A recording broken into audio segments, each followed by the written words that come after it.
RPO চূড়ান্ত করে আইন মন্ত্রণালয়ে পাঠিয়েছে নির্বাচন কমিশন। দুপুরে ইসি আব্দুল ফজল মোহাম্মদ সানাউল্লাহ নির্বাচন কমিশনের ব্রিফিংয়ে এই কথা জানান। তিনি আরও বলেন, এবার আর আগের মতো ভোট হবে না, ফলাফল যে কোনো সময় করা যাবে স্থগিত। ইসি সানাউল্লাহর মতে নিষিদ্ধ দলের কেউ নির্বাচনে স্বতন্ত্র প্রার্থী হিসেবে অংশ নিলে কি হবে সেটা সময় বলে দেবে।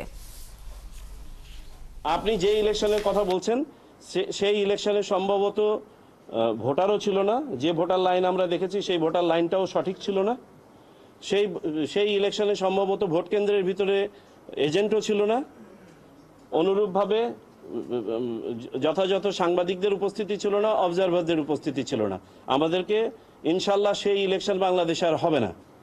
এই ইলেকশনে সর্বপ্রথম চোখ হবে ভোটার নিজে, তারপর হচ্ছে ভোটারের এজেন্ট, আর সহযোগী হিসেবে থাকবে হচ্ছে আমাদের সাংবাদিক ভাইরা এবং অবজারভারগণ।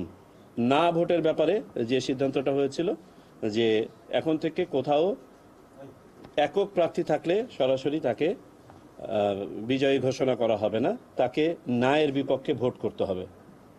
এবং দ্বিতীয়বারও যদি গিয়ে দেখা যায় তফসিল করে নতুনভাবে ঘোষণা করার পরে আবারও একই প্রার্থী হচ্ছে, তখন আর না ভোট হবে না। কিন্তু একবার অন্ততপক্ষে না ভোটের সাথে সিঙ্গেল প্রার্থীকে করতে হবে, কন্টেস্ট করতে হবে।